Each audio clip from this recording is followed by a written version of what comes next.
Lane brought to you by Online Invent, websites, digital marketing and custom software. And with thanks to these great community supporters.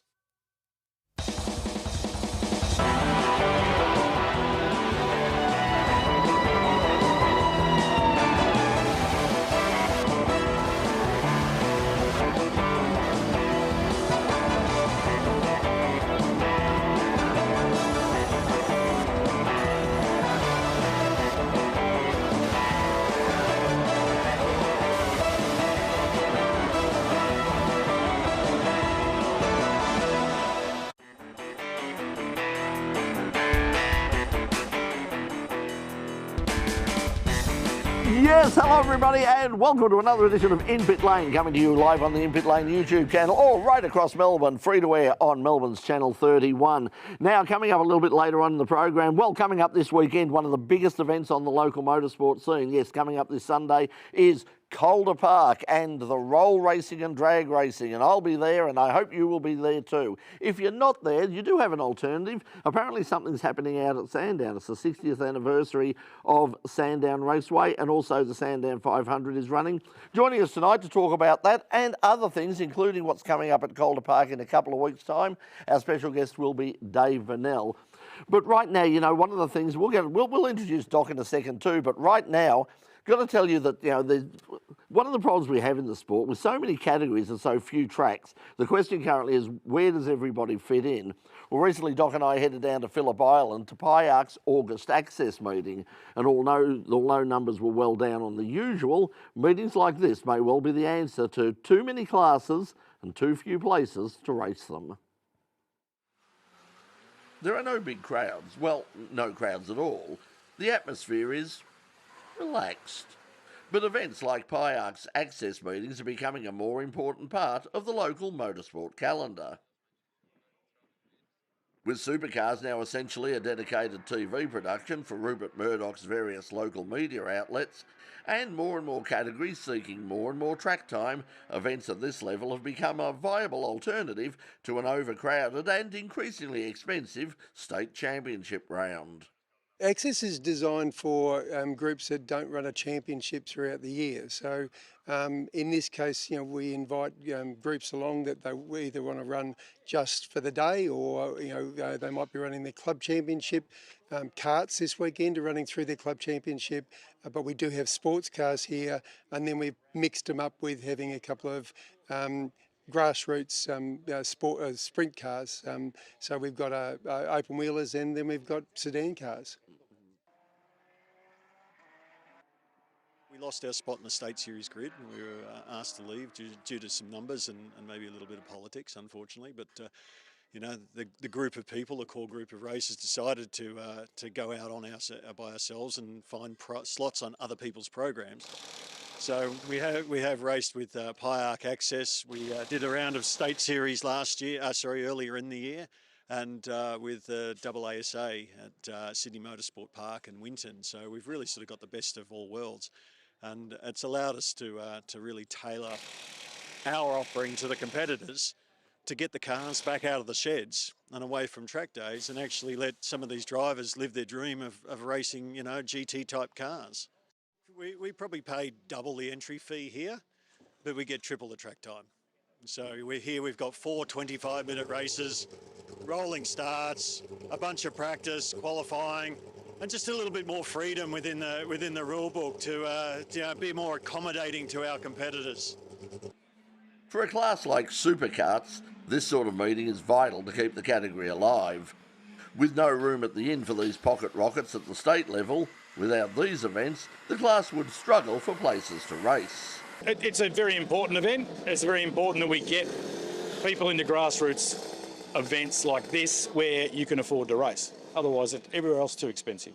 We run at Broadford and at Winton, but we'll do that under AASA because they're a lot more accommodating in helping us out with actual entry costs, and that's what it comes down to. So there's some guys this weekend that in the cars will be paying $4,000+ an entry, and this is a club day for us this weekend. We're paying $275. So we try and keep it as low as we can and absorb the extra costs as a club, and find it through some sort of sponsorship rather than levying it up on our drivers and making them want to stay away. it's a family-orientated sport, superkarting, so we try and bring all the families into it and make it, we help everyone and we try and keep the costs down, and that's what's bringing people to us at the moment. But running meetings like this is not without risk. For PIARC, the costs are huge, and without support from the local motorsport community, events like this may struggle to survive. They're the promoter of the event, so it costs us to hire the circuit, and the cost is whether we run one car or whether we run 150 cars on it. So we want to promote and get more cars in, but at the same time it's a costly exercise, and at the moment I don't know, the economics aren't really good for people, so therefore, what goes, well, I can't afford to run my racer car, so therefore I won't run, But if there was something that motorsport could do to promote that mid-level, without having to put a cage in, without having to do everything else, but be able to run some good racing, or some alternative, regularity is really good fun, but we don't promote it that much. It's more a historic race than anything else. But it'd be lovely to be able to say, come out, run your car, nominate your speed, and you're not going to run into anybody else, but at the same time you're going to enjoy it, because that's what motorsport's all about. There's little doubt that Australia has way too many racing categories, and with many entrants demanding more and more track time and a reluctance towards mixed grids, the question remains, where the hell does everything fit in? It seems that a third tier, below the state championship level, is needed. The question is, with so few tracks and only so many weekends in a year, how do we fit them all in? And who's going to pay for it? And speaking of that, on late-breaking news this afternoon as we came in to start the program, it was announced that SRO Australia are in fact taking over the Speed Series from Motorsport Australia. We sort of previewed that on Full Course Yellow a couple of weeks ago, so we'll have more news of that hopefully in the next week here on In Pit Lane. But right now we're going to take a break. When we come back, we're going to be joined by our special guest, Dave Vernall, and also some live music from our friend, Michael Prizeman. Don't go away. We'll be right back. Get the phone ringing for your business with website development and SEO services from Online Invent. Visit onlineinvent.com.au.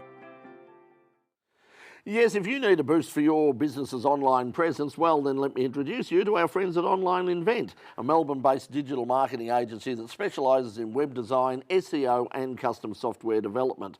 Whether you're just starting out or looking to take your established business to the next level, then they've got solutions tailored to fit your needs. What sets them apart? Well, they take the time to understand your goals and create special customised digital strategies that deliver real results. And Roy is not just great at what he does as a job, he's approachable, always ready to help, and more importantly, he's a hardcore motorsport enthusiast, just like us. He's a crazy nut. He is, he's a motorsport nut, he's got the drug. So if you're ready to elevate your online game, visit onlineinvent.com.au. They make it easy. And once again, a huge thanks to Roy and Online Invent for their continued support of In Pit Lane, RMI TV and community television. If there's a racetrack on a weekend and multiple, Roy will be at every single one of them. If he could split himself into multiples, he would be at every racetrack in every part of the world. He would too. As we all would. He's always online to you and I negotiating. Which one should I go to? Which one should I do Saturday? Which one should I do Sunday? He's always, or do I go? And that's one of the problems with the first, we were talking about with that first story. There is just, we're seeing race meetings held on the same day in the same part of the state, same part of the country. It's bad for the competitors. It's bad for the spectators. It's very bad for the officials. I was going to say, we spoke to Sue in the first season, halfway through this year, and Sue conveyed to us on camera and off camera how difficult it is, the decisions that these officials and flaggies and etc. have to make when they've got multiple events on, and they love the sport as well too. They're passionate. They've been doing it for decades, a lot of them as well. Yeah, it's something we discussed with Sunil Vora when he was on as well, and they're aware of the problem. But as I said, there is just so many weekends in a year, and so many people putting up their hand and saying, no, we want our own races, as like the guys from the sports car saying, we want 4 45-minute races. We want this, we want that. there's not enough room to go around and cover it. And it's not just the clubs themselves, they're stretching obviously the committees, the volunteers, etc. like that, the clubs as well as the volunteers. You go to Winton one week and then down to one on a Saturday and then down to Phillip on a Sunday, or it could be even further. Yeah, so, it causes a lot of stress. But of course, if you are stressed, what cures stress is, of course, music. Music soothes the savage breast, as it were. And joining us right now on the program is our friend Michael Prizeman. Michael is available. You can go catch up on his social media on Facebook. He's on Spotify, iTunes, Instagram. He's got new releases, Moods, and Always by My Side coming up very soon. But yes, Doc, very quickly. Very quickly, he's an absolutely fantastic tutor and teacher, more importantly as well. That too. And he's kind to his mother, I believe, as well. And small furry animals as well. Tonight he's going to be kind to us because he's going to play, this is an appropriate title for a song, really, after all that. Ladies and gentlemen, this is Michael Prizeman and This Great World.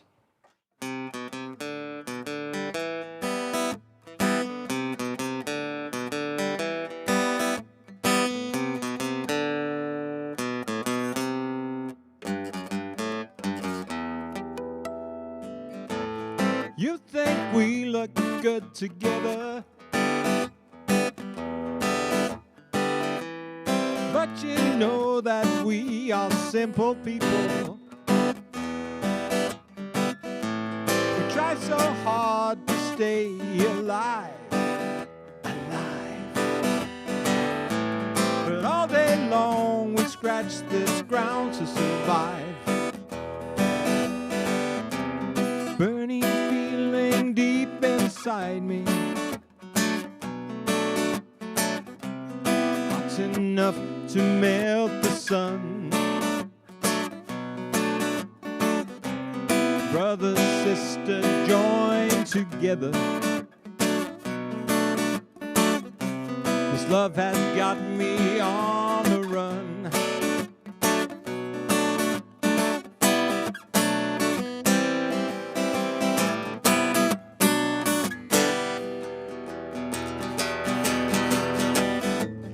People think that we're so clever, but everything they do seems wrong, so wrong. Why must we fight forever, forever? In this great world there's room for everyone. Burning feeling deep inside me, hot enough to melt the sun. Black and white must join together. In this great world there's room for everyone.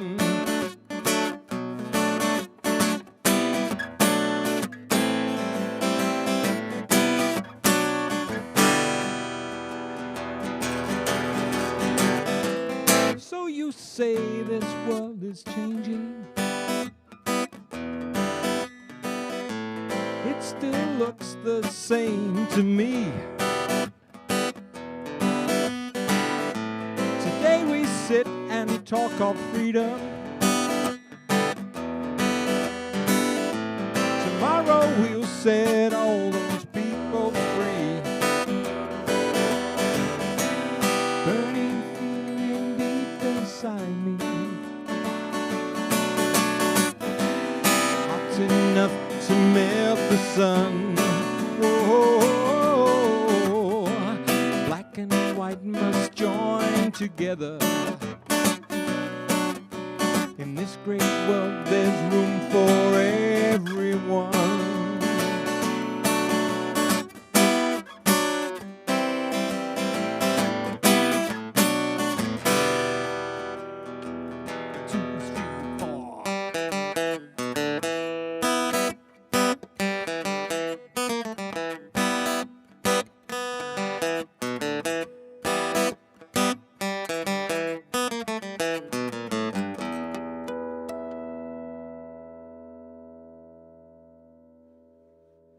Michael Prizeman, and Michael will be joining us again a little bit later to play us out. Thank you for that, Michael. And as I said, he will be back later on in the program. Right now, we're going to take the very shortest of breaks while they sort of recharge the batteries in at there. And Phil is saying something to me. Our floor manager tonight is Phil Taylor, so God knows anything could happen. Yes, Phil.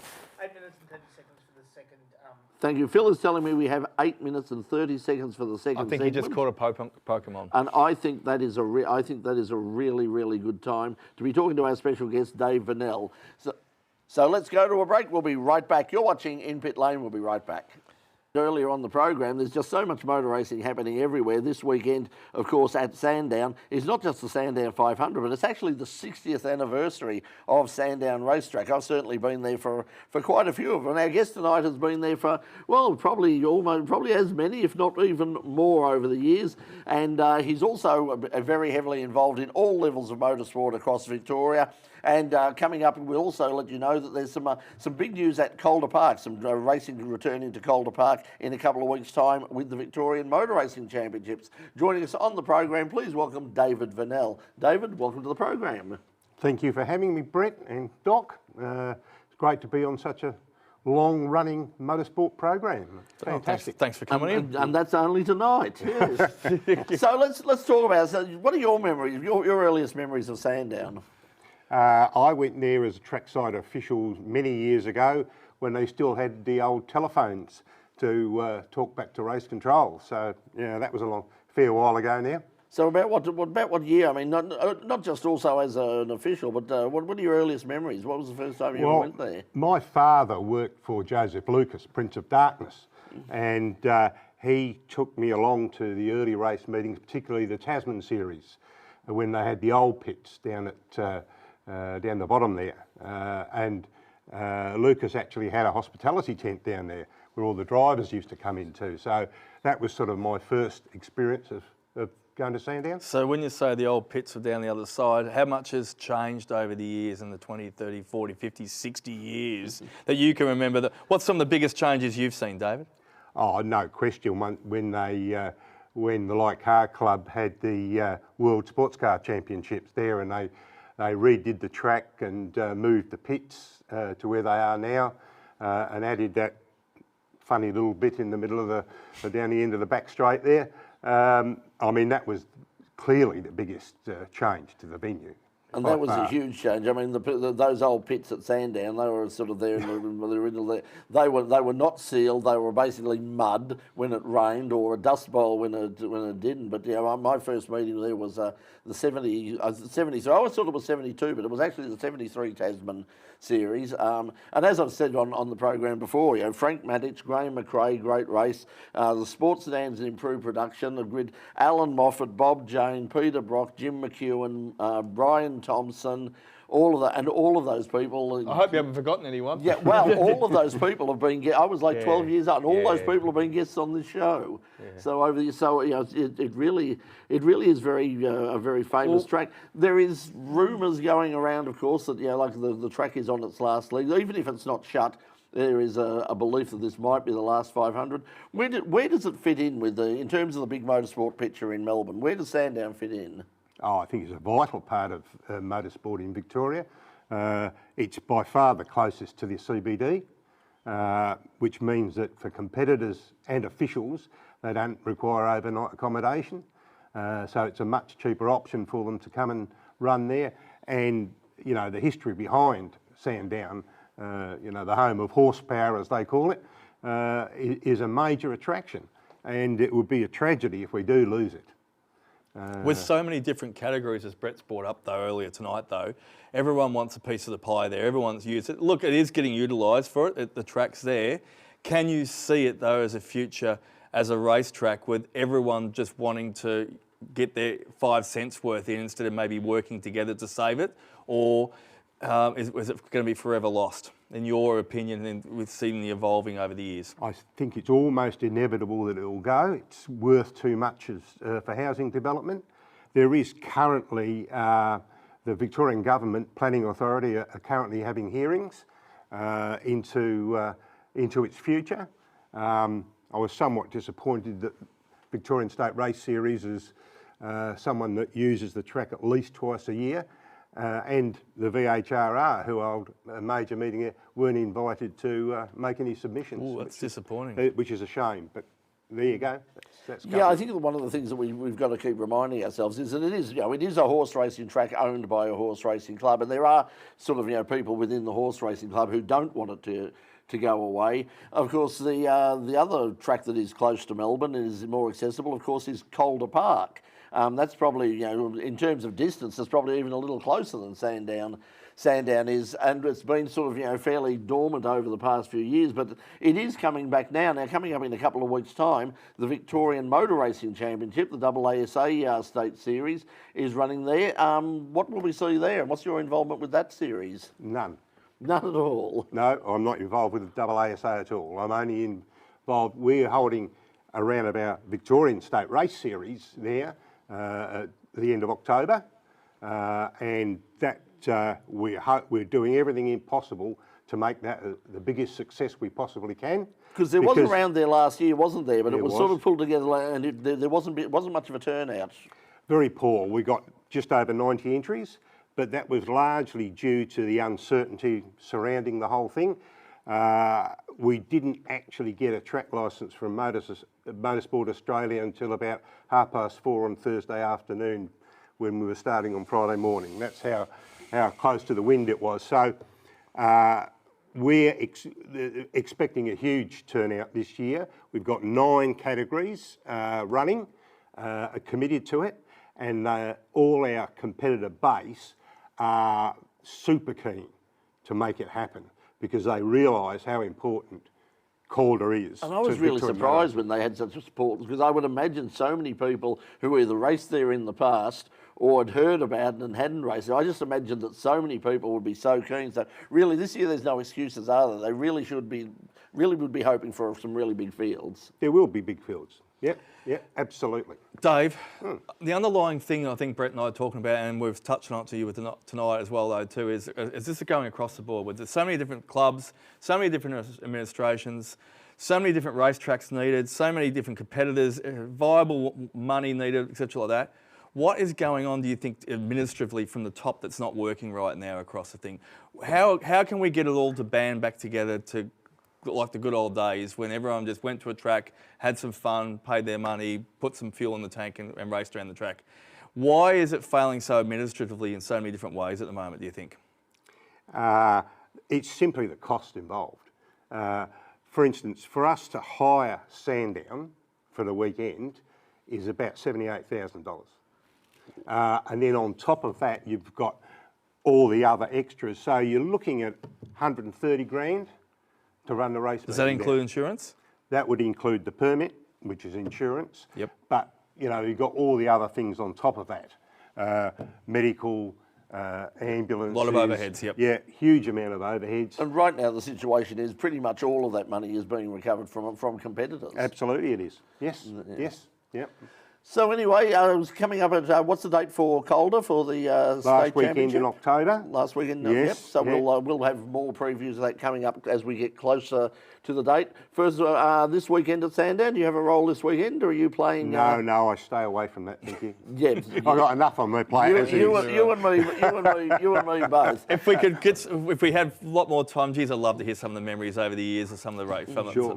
Can I just put in a quick plug though for the round coming up of the State Race Series at Phillip Island in about 3 weeks' time, and that's round 5 of the series. And we have the prototypes running with us this time. That'll be good. They look good at Phillip Island. They look fantastic. Hey, Dave, thanks for coming in and joining us with some of those memories. Really appreciate it. But for now, thanks for joining us in Pit Lane. Thank you. Thanks. And so we're going to take a break now. When we come back, we're going to have some news for you and music from our special guest, Michael Prizeman. Don't go away. We'll be right back. Get the phone ringing for your business with website development and SEO services from Online Invent. Visit onlineinvent.com.au. As Dave was talking about, I mean, the price of the price of doing business these days and keeping motorsport running is growing, and I mean, it's certainly growing for us here in Pit Lane, and for that reason, we need all the support that we can get in terms of finances. A lot of people do seem to forget we've been running this thing for 28 years now. We do not get any government money. There are some people out there spreading rumours that you get all that taxpayer money. We get no taxpayer money. We get no money from RMIT. We get no money from Channel 31. All of our support comes from our sponsors like Online Invent and increasingly you, our Patreon supporters. And a huge thank you to each and every one of you. Your generosity is keeping In Pit Lane on the air, spotlighting our local motorsport scene and showcasing talented local musicians as well.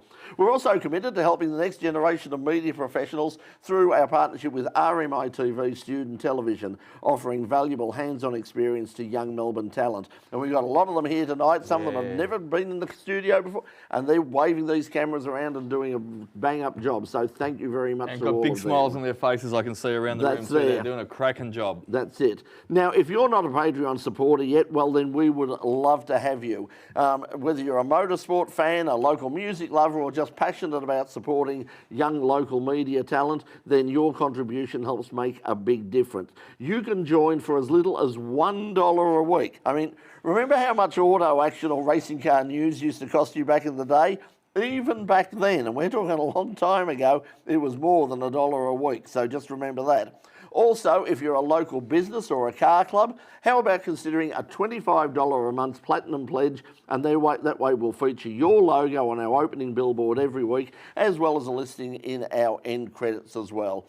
So once again, head to patreon.com/The Pit Crew. That's patreon.com/The Pit Crew. And thanks to our current supporters for all your support. Fun fact for the night, I was watching a Murdoch documentary during the week. Well, that'd be fun. Yeah, actually, there was one fun part to it. You know what that was? Mr. Rupert used to use his leftover paper over in Adelaide when he started and put in the toilets. And that's what they had to use instead of proper toilet paper. Well, that'd be about the best use for it, I think. Finally, we've got a use for the Herald Sun. Okay, so that's where you'll be reading all sorts of wonderful news, no doubt, about this weekend Sandown 500, because they're certainly not talking to anybody else about it. And then flushing it down the dunny. Yeah, that's it. It's a shame, isn't it? Yeah. I mean, you've got such a big moment, a big occasion, and there seems to be very little publicity. Some of the teams have announced that a couple of the teams are going to do retro liveries, but it's not a retro livery round. It just seems to have been like, we're having a race meet. You know, all I've seen as far as advertising this week for the Sandown's 60 years is... You've seen more than I have. I was going, excuse me for a second, we're not on air, so I wouldn't have done that. Coughed. One team is actually going to go to Moorabbin and do a sponsorship deal for one of the companies, and there's another one going to Springvale to another particular outlet. Yes, that's it. We drivers, couldn't get anybody in for a statewide television show, but like if you want to actually see a real supercar driver, they're going to be signing autographs at the Fountain Gate Super Cheap Auto Store on Wednesday night or something. There's three then. Somewhere like that anyway. Yeah, there's one in Springvale and one in, what's his name? The trouble is, what annoys me the most though, Brett? What annoys me the most, you talk to the drivers and they say, if we were allowed to, we would come on. If we were allowed to, we would come on the show and we would sit with you, and we would love to. Anytime you want an interview or anytime like that, we've just got to get permission first. That's the frustrating part. That is the disappointing thing about it. But anyway, we've got people coming in. We've got people like David, and without people like Dave. And people like Suze and all those other people, those supercar drivers, they don't do anything. They just got to sit in there and twiddle their thumbs. It's funny how they sneak an interview sometimes when we're at the track and they, I'll chat to you off camera. Yeah, that happens too. Okay, we're ready to come back in just a moment. We're going to take a break here on In Pit Lane. When we come back, we're going to go straight into the news, and also coming up, we've got music from Michael Prizeman again. Don't go away. We'll be right back.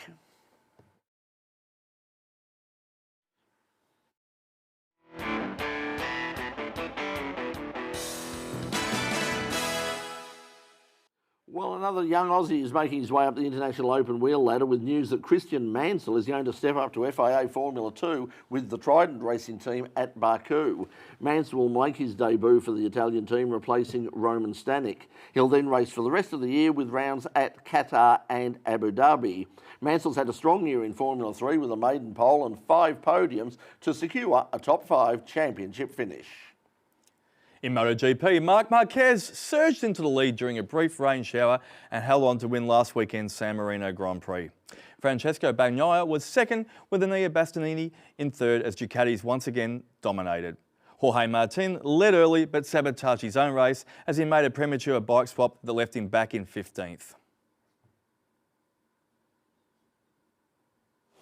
In NASCAR news, Joey Logano secured a critical win in the Quaker State 400 at Atlanta Motor Speedway, advancing to the next round of the playoffs.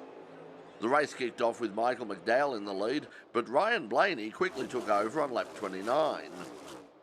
Trouble struck on lap 56 when Kyle Larson and Chase Briscoe crashed, bringing out a caution.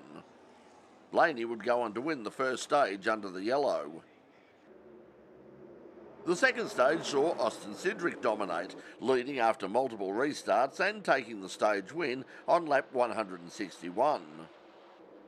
There was chaos on lap 205 with a multi-car crash involving Blaney, Martin Truex Jr. and Shane Van Gisbergen among several others, shaking up the field. In the final laps, Joey Logano took control, grabbing the lead on lap 256. Despite another caution in the closing moments, Logano held off the competition in an overtime restart and crossed the finish line ahead of Daniel Suarez and Blaney. A wreck on the final lap behind the winners involved multiple drivers, again including Shane Van Gisbergen. But Logano's win, his second at Atlanta this season, secures his place in the next round of the playoffs. The next round sees a return to the road circuit at Watkins Glen, where Shane Van Gisbergen will be far more at home and will start as one of the favourites. Jack Aitken secured his third DTM victory of the season in race 1 at the Saxon Ring, dominating from pole to the finish line. Aitken, driving the Emile Frey Racing Ferrari 296, crossed the line 1.87 seconds ahead of the Lamborghini of Mirko Bortolotti. Bortolotti's second place, combined with Kelvin van der Linde's 8th place result, allowed him to take a brief lead in the championship by 6 points. Maro Engel in the Winwood Racing Mercedes AMG completed the podium. In an incident-packed second race, Lucas Stoltz ended a one-year win drought for himself, Mercedes AMG, and helped racing team with a win after a late race penalty to Thierry Vermeulen. Stoltz crossed the line less than 1 second ahead of Kelvin van der Linde in the Audi R8. Vermeulen, driving the Emile Frey Racing Ferrari, finished third after leading the race from pole position and dominating the first 30 minutes. A mid-race safety car caused by a multi-car crash involving Rene Rast, Jordan Pepper and Marco Wittmann erased Vermeulen's early advantage. He retained the lead after the restart, but a penalty for a pit stop violation dropped him back to third. Kelvin van der Linde reclaimed the championship lead with his second place, now moving him 7 points clear of Mirko Bortolotti with 4 races remaining. And Hyundai's Thierry Neuville has moved a step closer to claiming his first World Rally Championship after winning a gruelling Acropolis Rally in Greece. The Belgian driver dominated the all-gravel event to head up a Hyundai Motorsport 1-2-3, ahead of teammates Danny Sordo and Ott Tanik. Neuville's main title rival, Toyota's Sebastian Ogier, suffered a dramatic roll on the rally closing power stage while in second place overall. He recovered to finish the rally, but he was outside the top 10, dropping him 20 points behind the Hyundai driver. Yeah, packed program tonight, and that's all we have time for this week on In Pit Lane. Be watching next week on the program, where we'll have all the news from the Sandown 500 and, of course, all the news of local and national motorsport. But right now, to take us out is music from local singer-songwriter Michael Prizeman. You can catch up with him on all of the regular social media channels, and he's got new releases called Moods and Always By My Side. But right now, he's going to take us out with the song Me and Gypsy. Ladies and gentlemen, until we see you next week, this is Michael Prizeman and me and Gypsy. Good night. Me and Gypsy took a ride what we'd find. We floated down the road on a piece of glass, remembering that all good things come to pass. We didn't travel far when we saw a falling star, crying as he came back down to earth. Time and travel faded as his birth. You and I are just lonesome too, cast our fate into the wind. Maybe love was just meant for you, and sandcastles just follow in the end.